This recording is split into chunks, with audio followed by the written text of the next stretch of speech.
మన విజయవాడలో నవంబర్ 20 తేదీన ఏవిస్ వాస్క్యులర్ సెంటర్ గొప్ప ప్రారంభం. నమస్కారం. కార్తీక పురాణం 20వ అధ్యాయంలోకి వచ్చాం. ఈ ముందు కథని మనకి నైమిషారణ్యంలో జరిగిన విషయాన్ని కథని చెప్పారు. ఆ తర్వాత వశిష్ఠుడు చెప్తున్నాడు మిథిలా నగరాధీశుడైన జనక మహారాజుకి, నిరంతరం పుణ్యకార్యాలతోటి అలరారే పర్వాల మాసమే కార్తీక మాసం. ఆ మాసం యొక్క ఔన్నత్యం ఎంత చెప్పినా తరగదు. అయితే పురంజయుని కథ ఈ కార్తీక మాస మహాత్మ్యాన్ని గురించి మరింతగా తేట తెల్లపరుస్తుంది, ఇంకా ఎక్కువ తెలియజేస్తుంది. పూర్వము అగస్త్య మహర్షికి అత్రి మహర్షి చెప్పిన దాన్ని నేను నీకు చెప్తాను వినమన్నాడు. ఇప్పుడు చూడండి ఎంతమంది మారారు. వశిష్ఠుడు, జనకుడు వీళ్ళిద్దరు మెయిన్ మాట్లాడుకుంటున్నారు. వీళ్ళ కథల్లో నైమిషారణ్యంలో జరిగిన కథ సూత మహాముని చెప్పింది, తర్వాత ఏమో ఇంకొక ఋషి చెప్పింది, జ్ఞానసిద్ధుడు ఆయన మాట్లాడింది, ఇన్ని వ్యవహారాలు వచ్చినాయి. ఇప్పుడు అత్రి మహాముని మరియు అగస్త్య మహర్షి వీళ్ళిద్దరి సంగతి వస్తుంది. వాళ్ళిద్దరూ ఒక సందర్భంలో మాట్లాడుకున్నది ఈయన విని, లేదా ఆయన ఇంకొకళ్ళ ద్వారా విని, అది ఇప్పుడు ఇక్కడ చెప్తున్నారనమాట. వాళ్ళు ఒకళ్ళకొకళ్ళు చెప్పుకున్నారు, అది నేను నీకు చెప్తున్నాను అని. అయితే అత్రి మహర్షిని వేడుకున్నారట. ఏమని? ధర్మవేత్త దైవాంశ సంభూతుడు అయినటువంటి అగస్త్య మహర్షిని, అగస్త్య మహర్షి ఆయనకు సహజంగానే ధర్మం తెలిసినవాడు, కేవలము దేవతలకి మేలు చేయటం కోసం, ప్రపంచానికి మేలు చేయటం కోసం కాశీవాసాన్ని వదిలిపెట్టేశాడు ఆయన. అట్లాంటి చాలా గొప్పవాడైనటువంటి ఆయన అత్రి మహామునికి నమస్కారం చేసి, కార్తీక మాస వైభవాన్ని మహాత్మ్యాన్ని గురించి మీ నోటి నుంచి తెలుసుకోవాలనుకుంటున్నాను అని చెప్పి అడిగి అత్రి మహామునితోటి ఈ కథ చెప్పించుకున్నాడు. ఆయన ఏం చెప్తున్నాడంటే, అగస్త్య మహర్షి, ఈ కార్తీకం అనేది చాలా పుణ్యప్రదమైన మాసం.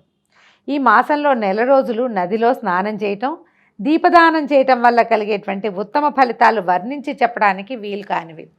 నదీ స్నానం మనలాంటి సామాన్య జీవులకి కుదరదండి. మనం ఏ టౌన్లోనో సిటీలోనో ఊళ్ళలో హైరాణగా ఉండే జీవితాల్లోనూ ఉంటాం. మనం ఏం చేయగలుగుతాము? ఇంట్లో పొద్దునే స్నానం చేయగలుగుతాం. మహా అయితే సమీపంలో ఏదైనా చెరువో లేకపోతే ఏ దేవాలయానికి సంబంధించిన కుండ్రమో వెళ్తే స్నానం చేయగలుగుతాం, కానీ నదీ స్నానం మన వల్ల కాదు. పరివాహక ప్రాంతాల్లో ఉండి ఈ శ్రద్ధ మీద ఉండి నిత్యము గోదావరి స్నానమో కృష్ణా స్నానమో ఏ తుంగభద్రా స్నానమో చేయగలిగే అదృష్టవంతులు ప్రత్యేకంగా ఉంటారు. మనలాంటి వాళ్ళు ఏం చేయొచ్చు అంటే, ఈ నెలలో ఒక్కసారైనా నదీ స్నానానికి ప్రయత్నం చేసుకోవాలి. ఒకటే పౌర్ణమి నాడు సముద్ర స్నానం కుదరలేదు మనకి, పోని చివరి రోజుల్లో అయినా సరే ఒక్కరోజు వెళ్ళి ఏ నదిలోనో తెల్లవారుజామునే సూర్యోదయానికి ముందే గనక స్నానం చేయగలిగితే విశేషమైన ఫలితం లభిస్తుంది. మొత్తం కార్తీక పురాణం అంతా కూడా ఇదే చెప్తాడు నదీ స్నానం గురించి. మనం ఏదో సూక్ష్మంలో మోక్షం హరగంగే అని నీళ్లలో గంగానదిని ఊహించుకుని ఓ వాక్యం చెప్పుకుని ఇదే ఇంకా మనం చేయగలిగేది అని చేస్తాం, కానీ ఈ సంవత్సరం కుదరకపోతే వచ్చే సంవత్సరం అయినా ప్రయత్నం చేసి కార్తీకంలో ఒక నదీ స్నానము తప్పకుండా చేయాలి. 3 నదుల్లో చేయగలిగితే మరీ మంచిది. ఓ 3-4 రోజులుండి మన చుట్టాల ఇంట్లోనో మన ఇంట్లోనేనో మన ఊళ్ళోనో వెళ్ళి ఏ చెరువుకో నదికో కాలువ పారే నదిలోనో ఎక్కడైనా స్నానం చేయగలిగితే చాలా బాగుంటుంది. ఆరోగ్యానికి చాలా మంచిదండి. దానివల్ల వచ్చే పుణ్యం కంటే కూడా ఈ ప్రవహించే నదులలో ఉండే కరెంట్స్ మనకి ఆరోగ్యానికి మేలు చేస్తాయి. ఒక అద్భుతమైన అనుభవంగా ఉంటుంది. ప్రయత్నం చేసి చూడండి. పురాణాంతర్గతమైన విషయమే అయినప్పటికీ ఇది తప్పకుండా మన ఆరోగ్యానికి ఉపకరిస్తుంది కాబట్టి చేస్తే బాగుంటుందని. అయితే దీపదానం చేయటం వల్ల ఉత్తమ ఫలితాలు చెప్పడం ఇన్ని అని చెప్పడానికి వీల్లేవు. స్నానంతో పాటు దీపదానం, ఒకవేళ నదీ స్నానం కుదరలేదు దీపదానం చేసుకోవచ్చు. దేవాలయంలో ఉన్న అర్చకుడికి చేయొచ్చు, మన ఇంటి పక్కన ఉండే బ్రహ్మచారి అబ్బాయికి చేయొచ్చు, ఎవరికైనా చేయొచ్చు. బ్రహ్మచారికి ఇవ్వచ్చు, పురోహితుడికి ఇవ్వచ్చు, సద్బ్రాహ్మడు ఎవరైనా వేద పండితులు వాళ్ళు అలా అవకాశం దొరికితే వాళ్ళకు కూడా ఇవ్వచ్చు. దానం వల్ల అపరిమితమైన ఫలితం లభిస్తుంది. అయితే సమస్త పాతకాలు వీటి వల్ల తొలగిపోతాయి, దుఃఖాలన్నీ నశిస్తాయి, పుణ్యలోకాలు సిద్ధిస్తాయి. ఇప్పుడు మనం చేసినటువంటి ఈ జన్మలో చేసిన పాతకాలు నశించడంతో పాటుగా వచ్చేది పునర్జన్మ లేకుండా ముక్తిని సంపాదించే అవకాశం కూడా మనకి ఈ దానం వల్ల ఈ స్నానం వల్ల లభిస్తుందట. పూర్వము పురంజయ మహారాజుని ఈ కార్తీక మాసం పునీతుణ్ణి చేసింది. అతని గురించి విన్నట్లయితే నీకు కార్తీక మాస మహాత్మ్యం పూర్తిగా తెలుస్తుందని చెప్పాడట అత్రి మహర్షి. ఏమిటో ఆ కథ, పురంజయుడనే వాడెవడు అని అగస్త్య మహర్షి అడగగా ఇలా చెప్తున్నారు. పూర్వం త్రేతాయుగంలో పురంజయుడు అనే రాజు అయోధ్యని పరిపాలిస్తూ ఉండేవాడు. పూర్వం త్రేతాయుగంలో అనగానే రాముల వారు ఉన్న కాలం కాదా అని ఒక ప్రశ్న వస్తూ ఉంటుందండి. రాముల వారి కాలము ఒక కల్పంలో, ఒక యుగంలో, ఇవి 4 యుగాలు ఒక బంచ్ కదా. అలాంటివి అలా సైకిల్ తిరుగుతూ ఉంటాయట. ఈ 4 జరిగేవి కొన్ని 100 సైకిల్స్ తిరిగాక అప్పుడు ఈ కల్పం నశించిపోతుందని మళ్ళీ వస్తుందని చెప్తారు, మళ్ళీ స్టార్ట్ అవుతుంది అని. ఈ సైక్లింగ్లో ఒక యుగంలో ఉన్న రాముల వారు ఇంకో యుగంలో కూడా ఉంటాడు. ఒక యుగంలో ఉన్న కృష్ణమూర్తి రెండో యుగంలో కూడా, రెండోసారి కూడా, అంటే ఈ రెండో సైకిల్లో కూడా వస్తాడు. ఈ యుగాల చక్రంలో, ఈ పరంపరలో ఒకసారి త్రేతాక యుగంలో ఈ పురంజయుడు అని ఆయన ఉన్నాడు. ఆయన కథను చెప్తున్నారనమాట.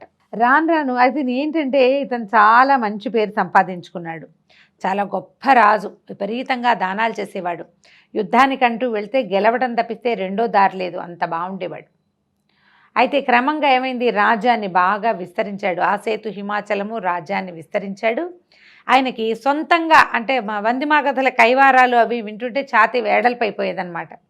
సెల్ఫ్ ఫీల్ అవటం మొదలుపెట్టాడు. మనం కూడా ఆ మనుషులకి అహంకారం రావటం ఎంతసేపు అండి, కొంచెం మనం అనుకున్నది సాధించినా, మనం అనుకున్న దానికంటే ఎక్కువగా మనకి లభించినా నా అంతటి వాడిని నేనే అనిపిస్తుంది. కాకపోతే జీవితం ఉద్భుతప్రాయం, ఇదంతా భగవంతుడి అనుగ్రహం వల్ల లభించింది, చుట్టుపక్కల వాళ్ళందరూ కలిసి నాకు ఇది లభించేలాగా చేశారు అన్న భావన ఉండదు వ్యక్తుల్లో, సహజం అది. ఈ భావాలు రావడానికి సామాన్య మానవులే అక్కర్లేదు, మహారాజులు, మహామంత్రులు, మహారుషులు కూడా దానికి అతీతులు కాదు. మానవ సహజమైన భావాలు. ఈ భావాల్లోకి ఆయన ఏంటి, సాధారణంగా మంచిగా దాన ధర్మాలు చేస్తూ ప్రజారంజకంగా పరిపాలిస్తూ దేశాన్ని విస్తరణ చేస్తూ ఎంతో చక్కగా ఉన్నటువంటి పురంజయుడు క్రమంగా మార్పు రావటం మొదలైందట. వందిమాగధల కైవారాలు, స్తుతులు, స్తోత్రాల వలన తనను చూసి శత్రురాజులు పడేటువంటి భయాందోళన వల్ల తనకు తానే సాటి అనే అహంకారం పెరిగిపోయింది. నా అంతటి వాడిని నేను దేవుణ్ణి అనుకోవటం కూడా మొదలుపెట్టాడు. దేవుళ్ళు ఎలా అవుతారు?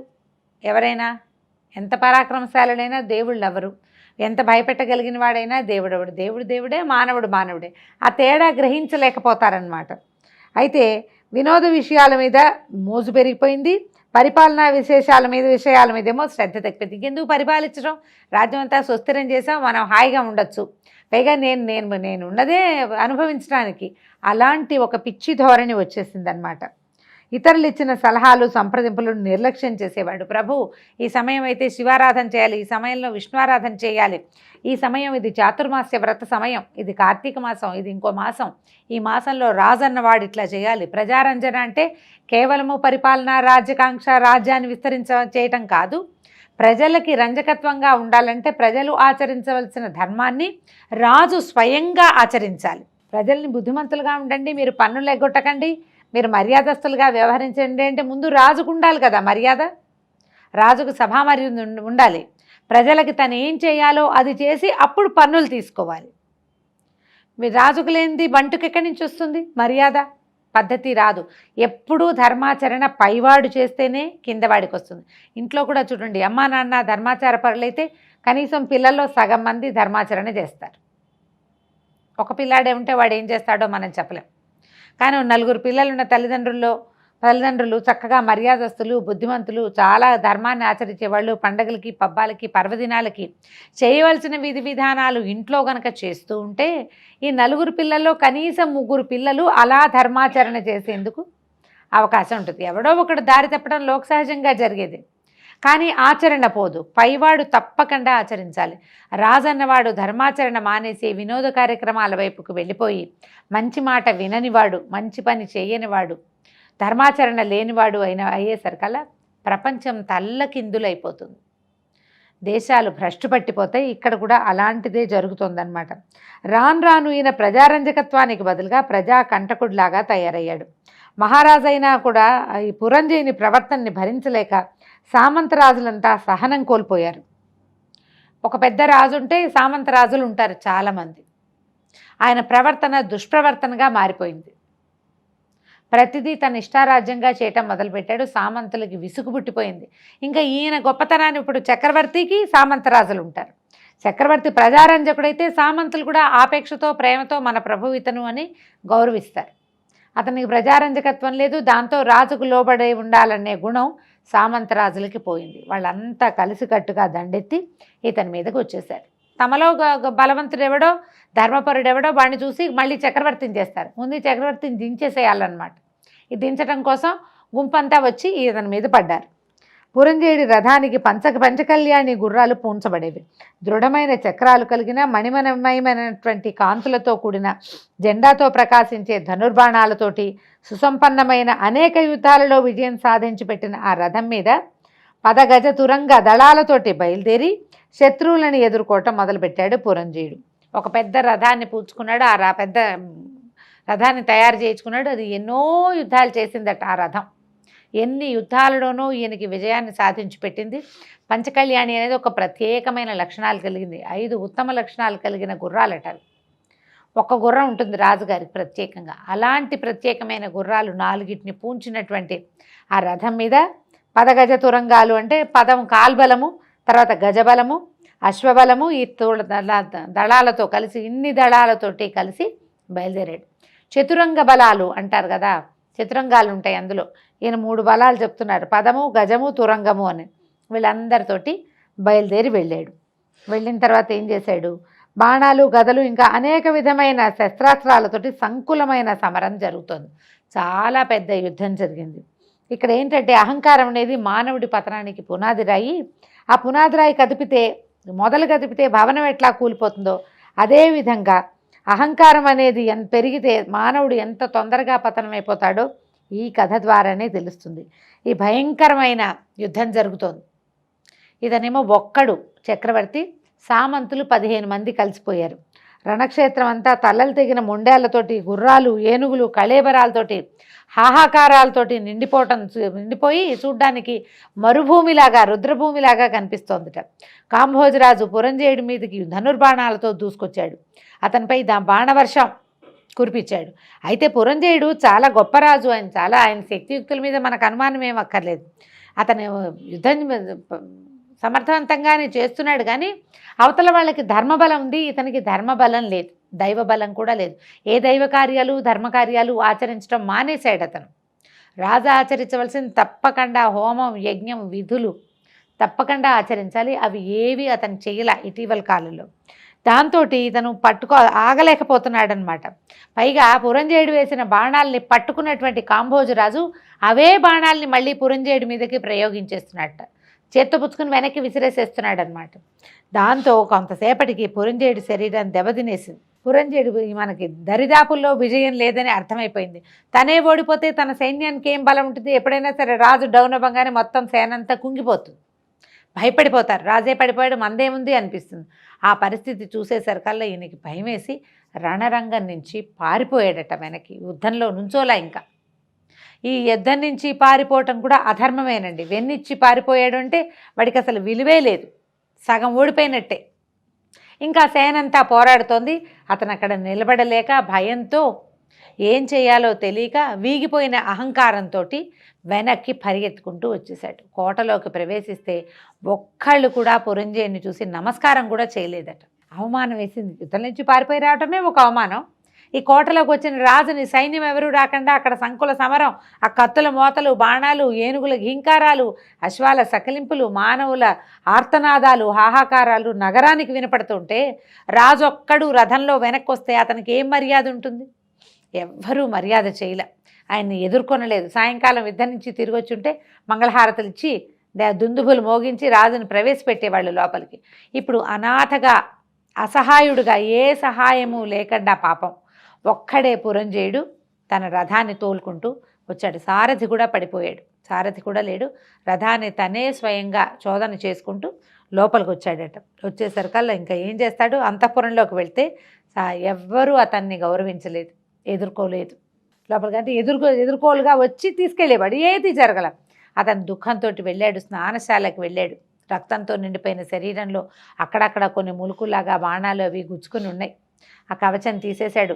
ఎవ్వరూ స్నానవిధికి కూడా సహాయపడలా. అతనే స్నానం చేసి వచ్చి లోపల కూర్చున్నాడు. ఆహార స్వీకారాన్ని కూడా మనసు లేదు, ఏం చేయాలో తెలియటలేదు. పాలుపోని స్థితిలో అతని యొక్క పురోహితుడు రాజు ఇట్లా యుద్ధానికి వెన్నిచ్చి వచ్చాడని తెలుసుకుని అతనే స్వయంగా పురోహితుడే రాజు దగ్గరికి వచ్చాడు. రాజు దగ్గరికి వచ్చాక ఏం చెప్పాడో చూద్దాం రేపటిదిన భాగంలో. అంతవరకు సెలవు. నమస్కారం.